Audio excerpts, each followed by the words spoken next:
This is the one. The payphone that makes people disappear.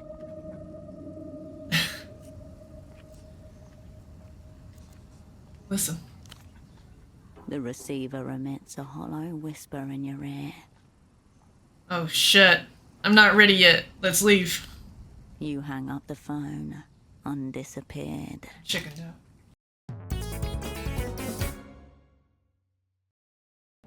A small label in the top left corner is printed with one word. Your cryptonym, Cascade. The color reminds you of pomegranate. I like pomegranates. Ooh. Let's open the red folder. The folder opens with a whoosh. Before you in neat monospace type, your life is condensed to its barest elements. Name Will Kershaw, cryptonym Cascade. Born Landau, former Republic of Mercia. Dependents none. Pay class D2. Years of service 14. 14 years. All true. None of it useful just now. Sexuality, homosexual tendencies, unconfirmed. Confirmed. Suicide risk minimal. Ideation only. It's all ideation until you commit. End of list. According to this file, that's all there is to you. This is me, but it doesn't feel like me. Appropriate to one whose entire existence is a forgery. The folder shuts itself with a tiny sigh. Secreted neatly against the inner wall of the pack, just as you were once taught to do yourself. A crispy folded sheet of A7 paper. It reads: ZWS, JMXVB TW, AON, TRRA, KB, ZQYMUSGS. Now they make them kiss. One-to-one correspondence between key and text. This is a Rosetta cipher. Your heart skips a beat. Take the smokes. The pack slides nicely into your pocket, as though it always belonged there. Alright, let's do this. Apply the one-time key to the ciphertext. Oh man! The genius of a one-time key is that it requires nothing more than basic addition to use. Sadly, basic maths elude you just now. Well, you know, just loosening up. Been a while. Early rounds. Your espionage limb is still falling out. A few spasms here and there, but no directed movement. Enough! You're blacklisted. Take your sick little games elsewhere. Easy, lady. I just want to develop some photographs. I'm not trying to take your innocence. Does that poor girl even know what you're up to? You have a wild imagination. A little photo should not count as a crime. It's not like it's a loaded gun or something. The woman casts a split-second glance in your direction. She told you to leave, sir. Whoa, whoa. Caught in a pincer by the art police. Not a good day for pursuing my interests. A crackle of recognition behind his eyes as they meet yours. Let's exert every time.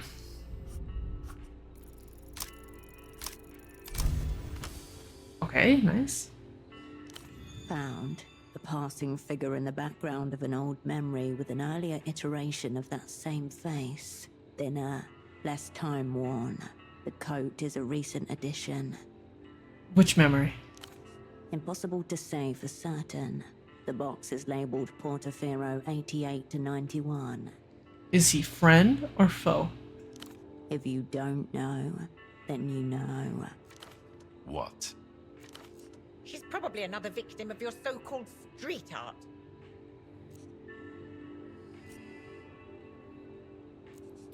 I know you from somewhere. Where? What a full spectrum question. Perhaps you've been huffing photochemicals with this confused woman. It's rude. Very well. Photo 24 can have this round. Thank you for this extreme stress I'll now carry through my day. He gives you one more glance as he leaves, garish coat flapping behind him.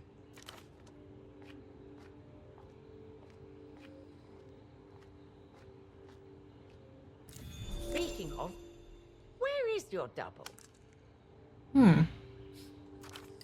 This woman could be a valuable source of information if you can prise it from her.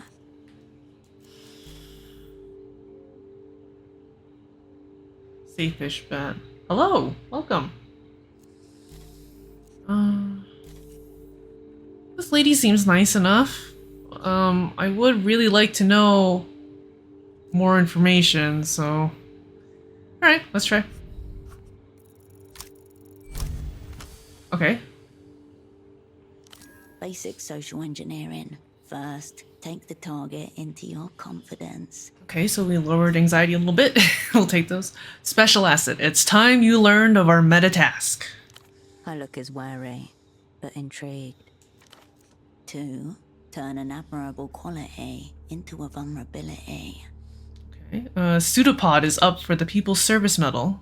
The opera sent me to assess his stagecraft. But the bootleg bazaar, that's no mystery. Pseudopod was just down there yesterday.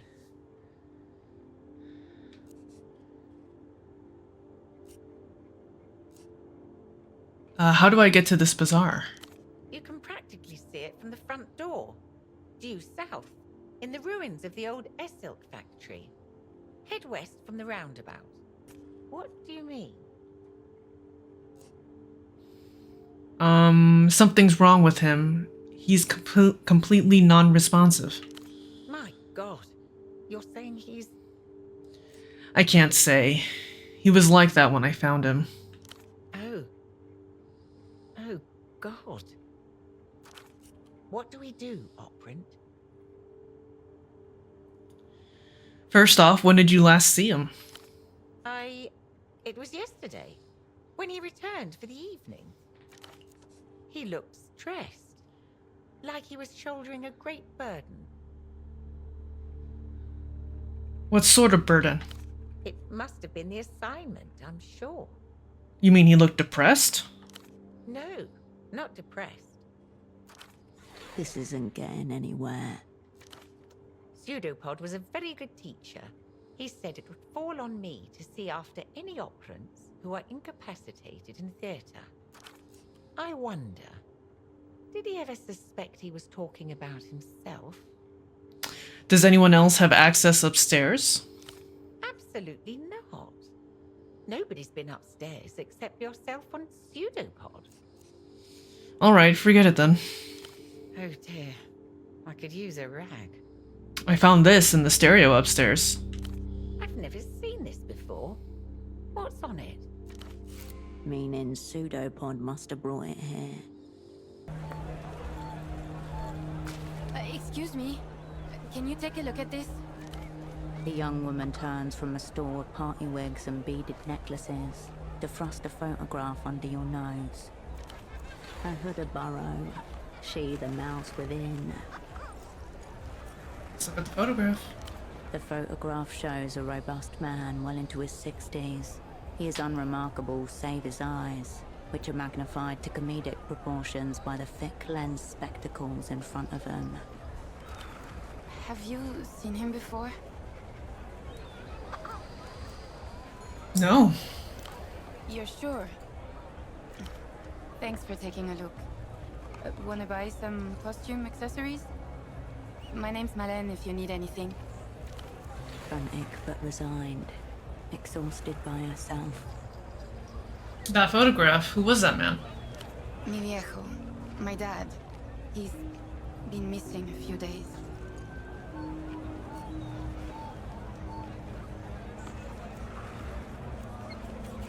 Does your dad have a name? Right, I should have started with that, I guess. His name's Enoch Clance. You don't sound convinced. I'm just worried. I told him watching too much TV was making him crazy. He can't have just wandered off. No, I mean, that's the most likely scenario, right? Ugh, this is kind of embarrassing. Embarrassment isn't the problem. A much darker feeling is trying to claw its way into our consciousness. My dad developed this insane theory about the payphone to the western exit of the bazaar. Go on. Dad thought certain words said into the right phone gets your attention from the wrong people. He was convinced Emter was behind it all. Yeah. He looked for Gilmar for 2 weeks. Reported him missing to the GMs. Nothing. Why would Emter care about a couple of impressionable old men?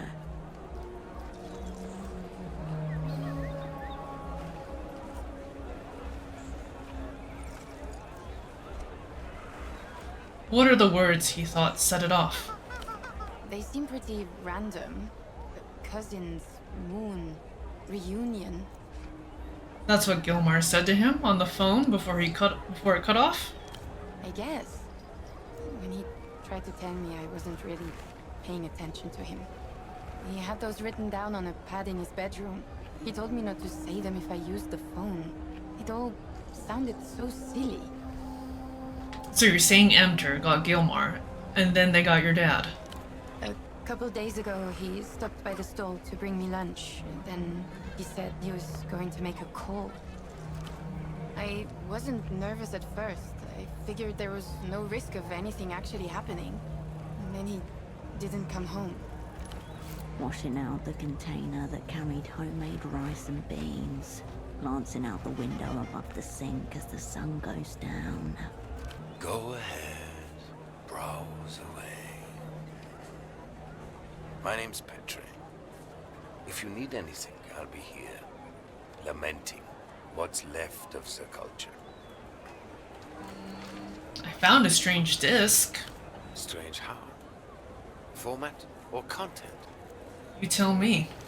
He takes the disc warily. An Einzelton XR. Einzelton hasn't been available to regular consumers for a decade. A disc in good condition is worth thousands of sol to people who appreciate its wonders. Reproduction and erasure just millimeters away in space, milliseconds in time. Precision humans can only dream of. How does it erase itself? A magnet embedded in the disc erases its contents as it's being listened to. As in life, everything happens only once. Replayability is oblivion. The end. What's the point if you can only listen to it once? You can imagine the use cases yourself. Rental markets, promotional copies, that sort of thing. The technical origins are trite. Espionage potential, immense. The burn after reading function built into the medium itself. This is the one. The payphone that makes people disappear.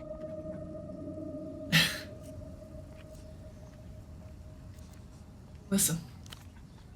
The receiver emits a hollow whisper in your ear. Oh shit. I'm not ready yet. Let's leave. You hang up the phone, undisappeared. Chickened out. Unwise to your presence, a lanky young man presses the handset against his flushed cheek. It practically clings to it, like a shipwreck survivor holding onto a piece of driftwood. I don't know how much time we have. You have to help me fill it in. Dude, not here. Whatever the person on the other end of the line has to say to that, it makes the man's eyes squeeze shut and his mouth slacken in a guttural groan. The line appears to be occupied. I can't possibly perform under these conditions. You have to make me. This is the phone hogger the pilots mentioned. The gap. I'm not even worthy to approach it on hands and knees. My little heart wouldn't be able to take it. This kind of sounds like Asterion from Baldur's Gate. So this is what the miracle looks like firsthand. First success of the day. Version, developed world variety. But what sort? Please. I need to feel like my position's in jeopardy. Let's consider his body. Lanky, malnourished. His physical form is an object of abuse and neglect in equal measure. What has he neglected? His muscles and heart, evident in his poor posture and shallow breathing. The old pilot was correct. This man works for MTER. I need to know that if I don't pull this off, billions of soul worth of international loans and investments may be at risk. Tell me you'll report me to human capital if I displease our counterparties. I asked you politely once. Now kindly wait your fucking turn. Tell me that kind of language is unacceptable. It's the influence of the gap. I hardly recognize myself anymore. Let's do it.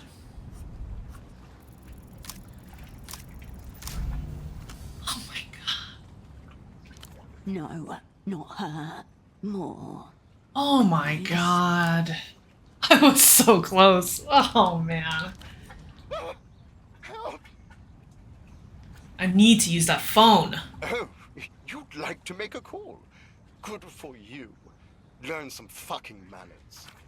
Hatred. Contempt. Nothing. I just ably defeated one of the local lumpen prole. Nothing compared to the mysterious gap. I've got to go. I'll call you again when it's safe. You relax your posture and take a step back. You lift the receiver to your ear. No dial tone, only a crackling silence. Hello? Now there's a voice I've never heard before. Hello, darling. I like how you sound. A soft, excited laughter folds into each word, like sugar melting into warm cream. Who's this? My lovers call me Duchess, and you should too.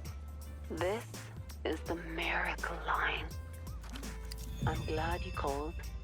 I feel like I've been waiting for you. I'm looking for information on a colleague of mine, a sock importer.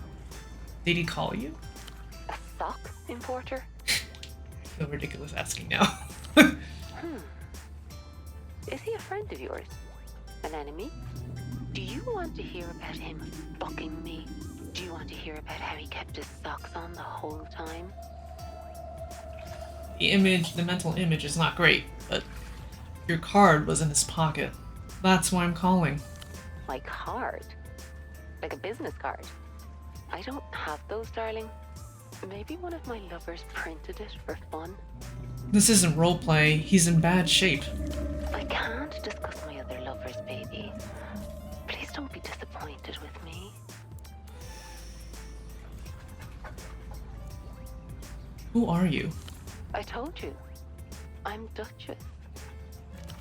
Her name seems to brush across your inner thigh. That's a name, not an answer. My name is the answer to whatever your heart desires. Maybe she's AI. Now let's fall in love. I'm not a phone sex kind of person. Is that a type of person? It's only pleasure, darling. I'm here to serve you however you'd like. Enough about me. Tell me who you really are. A humble penitent? I don't know what penitent means, to be honest. Contemplator. My thinker, my thoughtful lover. Run your hands over me. Explore every contour. Find every secret of my body. I'll just be your guide. This is where we're at now in the game. Fun.